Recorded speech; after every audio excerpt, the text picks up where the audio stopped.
Welcome to the Fleet Success Show, a podcast dedicated to talking about the fundamentals, standards, and best practices that empower today's fleets to achieve fleet success. Let's get into the show.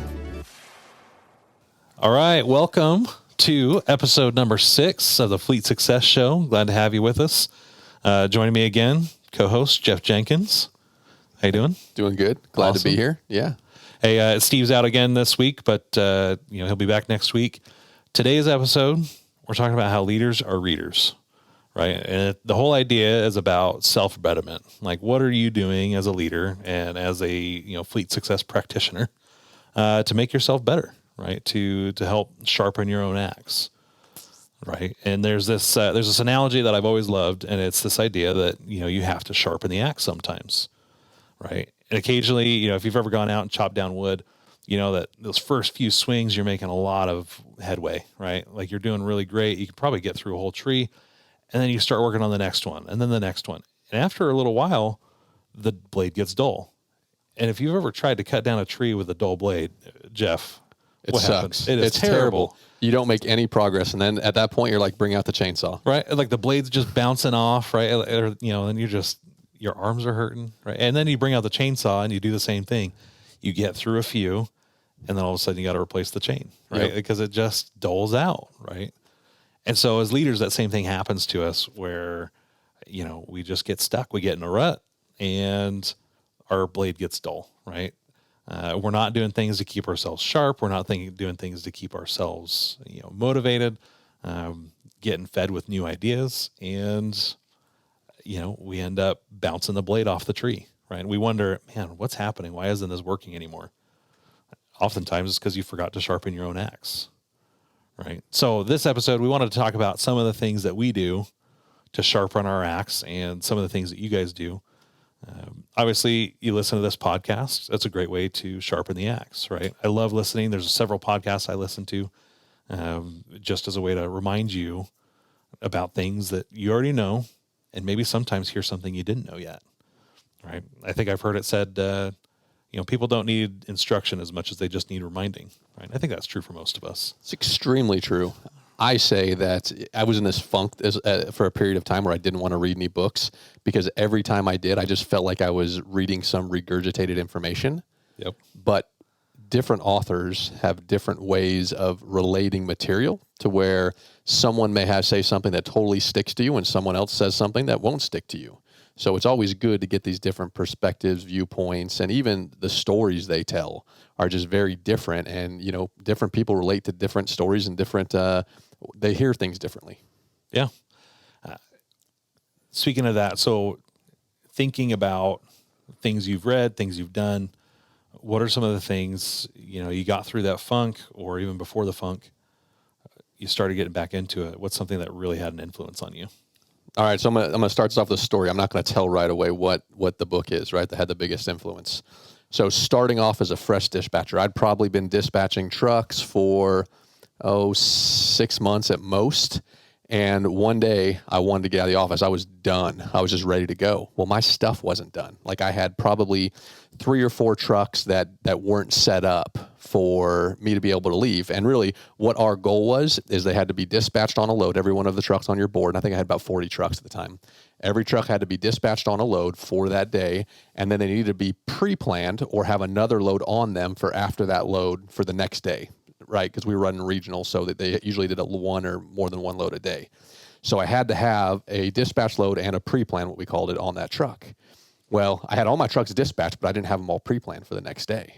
So I'm getting ready, and I'm just done. I want to go for the day, right? So I stand up, start to walk off, and my boss at the time says, "Hey, Jeff, is your stuff done?" "Yep, it's all done for the day." He's like, "Well, come over here. Let's go over your board together." He'd never done that. He'd never checked my stuff before I walked out. So I'm like, in my mind, I'm like, damn it, caught, busted, right? The one time I do it, caught. So I walk over. He's like, "Okay, what's this guy doing? What's this guy doing? What's this guy doing?" I didn't have an answer. I just said, "Well, I just didn't have time. I didn't get to it." He says, "Well, then you're not going home." And I think I had something to do. So I was really eager just to get out of there. And I was like, "Aaron, I gotta go." He's like, "You're not going to go until your job's done. Sit back down and do it." End of the day, things are balls to the wall. So I had to call the load planner, wait on hold, take care of these trucks until I got the 3 loads that for the next day assigned to these guys. Right. So I probably had to stay at the office for 30 minutes longer than I wanted to do to finish that up. But you want to know something? Do you think that I ever walked out again without having those done? Knowing that if I got caught, I was going to get called back again. Oh, right. Right. So I didn't. Right. That taught me a very valuable lesson. It taught me the lesson of owning and having ownership of that fleet. And knowing that if I didn't take care of it, right, no one else was going to do it, but that I had to actually treat that as if, hey, this is mine. I've got to do it. So Extreme Ownership by Jocko is the book that I read that probably related the most to me, because I read it. It was a few years after that experience had happened, but I read it and it just related to me so much because of the fact that I had to learn that lesson the hard way. Talking about how as a leader, and I led a board of trucks, but as a leader, you have to take complete accountability and ownership of your team and those that are under you, because if they fail, really you're the failure as well. Right? I know that you like Jocko as well, right? You like that book, but it just resonated with me because I'd had that real life experience. And as I'm reading this book, that's really what came back to my mind was, man, you learned this lesson the hard way. Yeah. And as I've gone throughout my career, I've tried to make it a point that if someone on my team fails, it's me that fails as a leader because I didn't do something that could have helped them succeed. Hey, for me, reading that book, same kind of thing. I got that message loud and clear. Whereas before, it was very much the blame and shame game. It was, hey, look, this wasn't my fault, man. Don't blame me. This is 100% on you. Get with it, right? And I had no problem. Some of this was my own insecurity, but I had no problem putting that on other people. A lot of people ask me, well, it seemed like you really shifted, like something changed in you. A few years ago, probably about 4 or 5 years ago, like you became a different leader. And this book was one of those books that did it for me. And that lesson was the thing, right? It's not his fault. It's my fault for letting him do that, right? It's not about what you preach. It's about what you tolerate. And for me, that was a huge, huge lesson from that book. He has a ton of great lessons in there. The one where it says there's no bad teams, just bad leaders. Mm-hmm. Man, that hit home like a ton of bricks too. And I realized, why we're not doing well is because of me.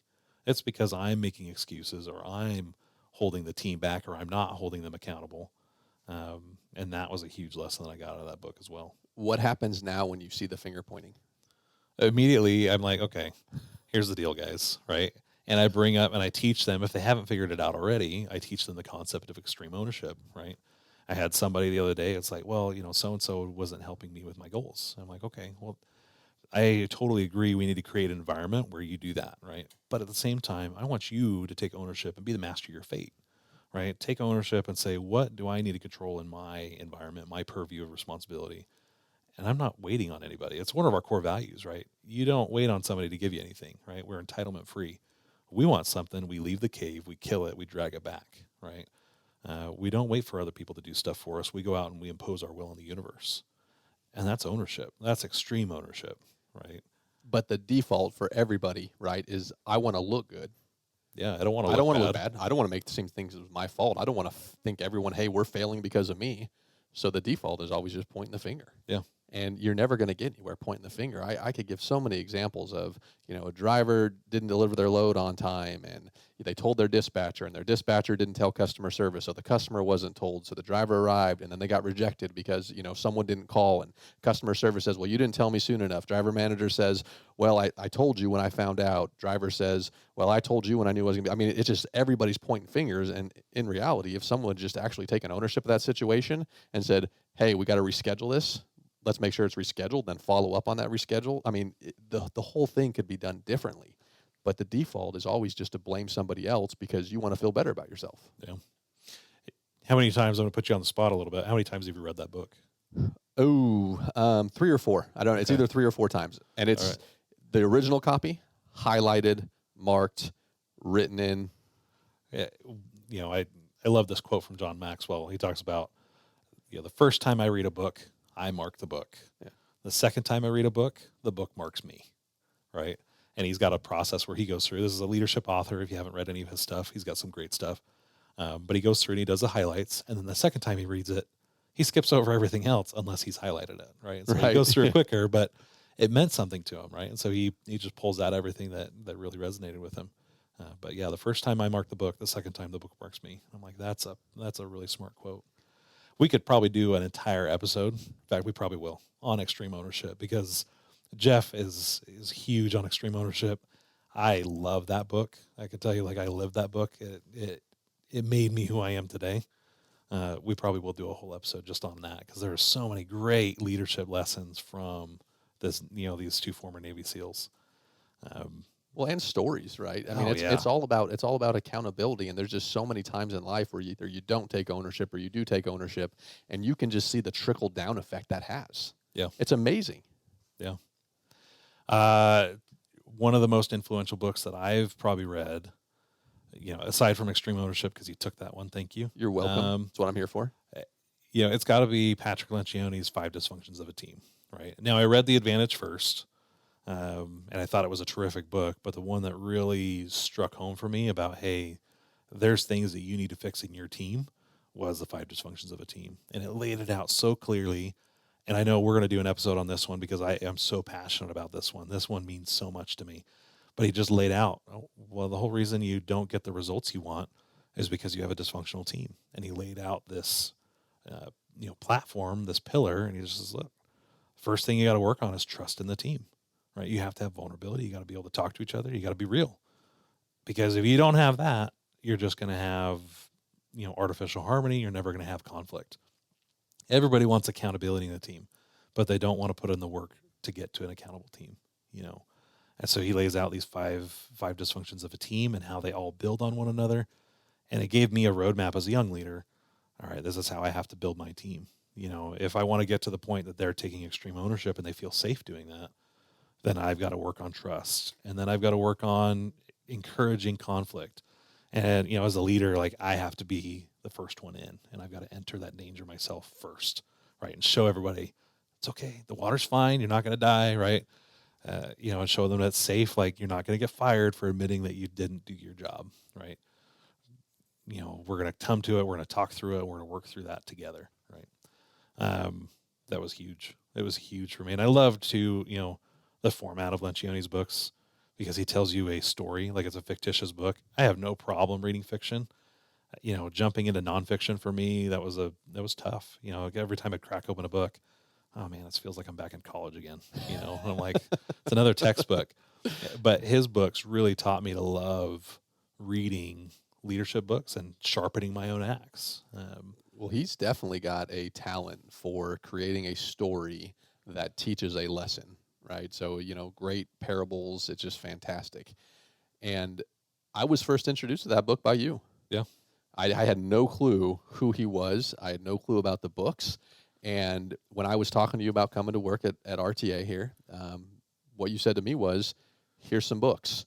Read these. And if you can't get on board with this culture, this is not the company for you. Yeah. If these books don't resonate with you, right, like, because this is how we do it, it's okay, right? Because some people, they read this and they're like, yeah, this is too lovey-dovey, or it's too, like this just, like there's trust and vulnerability. We don't need that here, Yeah, I want to be a bunch of bovine out in the field. Right? We just need performance. Just hit your goals, right? We just need more metrics and more KPIs, right? And they have this sophistication bias is what he calls it. But for us, it's like, no, you're dealing with humans. There's human emotion. You have to figure out how to manage that and how to work through it. Otherwise, I have the saying that, look, you can have conflict or you can have tension. You just got to pick which one it's going to be. And I hate tension, right? You ever walk in a room and you just feel it. And you're like, somebody's not saying something here, and I just don't want to step in it, right? I don't want to be that guy. I'd rather just call it out. Let's deal with it. Let's move on. See, and I would too, but people have such a huge problem with that. Yeah. I mean, I've been the CEO in leadership meetings, and you have two different people that are pointing those fingers at each other. They got this tension, right? And there's never any resolution. And you get that, hey, well, let's take this offline. Let's talk about this later.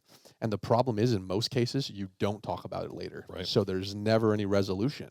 Or you don't talk about the real issue. Right. What's really bothering you about this? Well, exactly, right? And when you do it as a team, as a group, instead of just two individuals, everybody can participate in that bonding and in that experience together. It's not just 2 individuals on a leadership team, it's 6 people on a leadership team that now experience growth together. Yeah. So again, we could talk about this book for another hour. What are things that, that the listeners, we can say, hey, go out and sharpen your axe? Like, what are things they should be looking at? I mean, obviously we like reading. Reading's it's cheap, it's easy. You can get a lot out of books. I'm a big Audible guy. I love listening to books on my commute because I can multitask and I can listen to an audiobook while I'm driving. I can't listen to an audiobook while I'm working. It's just impossible for me. Mm-hmm. So that's a great way for me to do it. And it's hard to read a book while you're driving, so the Audible really makes that nice. Well, I had no idea. Right. Risk management, we talked about that last week, right? Don't read and drive, that would be bad. But what are some other things that you think that have been influential that have helped you sharpen your axe as a dispatcher, fleet operations leader? Are you talking about outside of reading? Yeah, sure. Like, reading's a great resource. What else can some of the listeners learn? Well, I podcasts, right, are a fantastic tool. And really, when you pick a topic for this, you think about things that maybe you're deficient in that you want to improve. Yeah. Obviously, when you go to school and usually take a subject, either it's because you have to, or it's because you want to learn more about a certain topic. And it should be no different in your own personal development. So, reading, listening to podcasts. You know what I find interesting too is like there's a lot of really good nuggets on certain things on LinkedIn. Yeah. The problem with LinkedIn though is everyone acts like they're an expert. So you have to you really have to weigh present company included, right? Well, no. Listen to me. I know exactly what I'm talking about all the time. There's never any bullshit out of my mouth. But you can go and do some of those things. Obviously, I mean, there's documentaries. There's just all kinds of going to conferences. We just went to a conference last week in Dallas, which was fantastic. 3 days, with some very thought-provoking leaders that taught us some very good tools that we can take and we can implement into our leadership lives. Yeah. So there's a lot of different things people can do. You just have to pick what works for you. And the topic that you need to get better at, right? Like, hey, this is something I want to learn more. Maybe you're a shop technician, right? Then you go out and you find who's teaching about technician skills, right? Like who's a good resource on YouTube? Where's a good resource on LinkedIn, right? LinkedIn Learning has a subscription. If you're a premium member, LinkedIn Learning has a ton of online resources. Udemy. I remember we put some of our guys on Udemy courses. It's just an online learning platform that you can go out and you subscribe to. You pay for the courses. It's like $10, and they have a full blown, online course that you can take, right? Just little things that help you sharpen the axe. I mean, it's really about self-improvement when you talk about life, right? Life, it's about progression. It's about getting better. It's about being better. And you can't do that unless you spend time sharpening that axe, as Josh has said. You can't do that. You're never going to progress unless you put some effort into it. A lot of people write in journals. Yeah. Right. And they write in journals so they can see that progress. They can get their thoughts on, and then later on they can come back and be like, oh, okay, well, Look at the perspective that I've gained since then. Exactly. Right? And then it helps give them perspective. They're in a moment. They're like, you know what? I remember how things used to be, and I'm glad to be where I'm at. Right. Or maybe I've backtracked a little bit. And I'm like, I got to get back to where I was. Right. Because I liked that version of me. Right. And that's kind of the reason why I write in books when I'm reading them, is because if I go back and read that book again, I like to know what my thought process was back when I first originally read it. Yeah. Because my perspective most likely has changed, sometimes for the better, sometimes not. And it really helps level set back to that point. So what would you say to, you've got leaders out there that are saying, man, I don't have time to read, right? Like, I'll be honest, I read a lot of books. It's probably a little bit obsessive. Not as many as Bill Gates. A little bit. Right. You can go to my bookshelf, though. You come into my office and I've got like a bookshelf and it's full, right? It's not a lightly covered bookshelf. And I've read almost every one of those books, right? Guys like Bill Gates, I know, like he takes a week-long sabbatical and he goes and he has like 7 or 8 books that he's reading all the time. And then he'll take 7 or 8 more and he just reads them the entire week. And he calls it his think week, right? What would you say to leaders that are like, I just don't have time. I've got to manage this fleet. I'm, barely keeping my hands out of the fire as it is. Well, I would say that you don't have a time problem. You've got a priority problem. Yeah. You will make priority whatever you think is important. Whether it's self-improvement, like we're talking about with books, whether it's your family, whether it's your health, whatever the case may be, if you think something is really important, you'll make time for it regardless. You'll make the time, right? Everybody's limited by the same amount of time, but it really is. There's something else is more of a priority. And so when you say you don't have time for something, you really it's not a priority yet. Right. You just would rather be doing something else. Yeah. You don't think that your own self-improvement is important. You'd rather go home and you'd rather watch Netflix, or you'd rather play video games, or you'd rather just do something else as opposed to, that self-improvement that we're talking about. Yeah. And that kind of goes to, for all the leaders that are listening to this, and anybody is a leader in their life, right? So if you're the shop technician on the floor, guess what? You're a leader, right? You might be a leader just among your peers. You might not have the position, but leadership is influence, right? So you might have the influence. You're going to have the influence at home with friends and family. John Maxwell's got a great quote, and he says, look, not all readers are leaders, right? Like, people read all the time doesn't make them a leader. But I will tell you is that all leaders are readers, right? If you're going to be a leader, you got to read. You got to do things to sharpen that axe, right? And so I think that's kind of the big takeaway from this. Your brain's a muscle. Yeah, you got to work it out. Like anything else, you got to work it out. It's a muscle. If you don't work it out, it's never going to expand and grow. Yep. Well, that's going to wrap it up for us this week. Again, make sure that you tell your friends and family and everybody else you care about in your life about the Fleet Success Show, because it's clearly the best thing on earth. But subscribe to us. Go tag us out on social media at Fleet Success. And until next time, we'll see you later. Thank you very much. Thanks for joining us on this episode of the Fleet Success Show. If you liked our show, we'd appreciate your 5-star review. Be sure to subscribe anywhere you listen to podcasts and come hang out with us anywhere on social media at Fleet Success. See you next time.